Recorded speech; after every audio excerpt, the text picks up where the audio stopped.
கூடாது.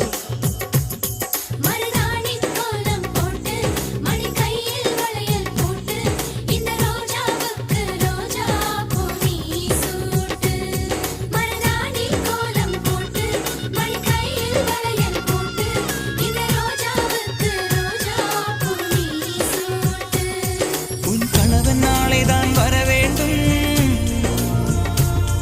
உயிர் காதல் நெஞ்சை தர வேண்டும். மணப்பந்தல் தோரணம் நான் போட மணவா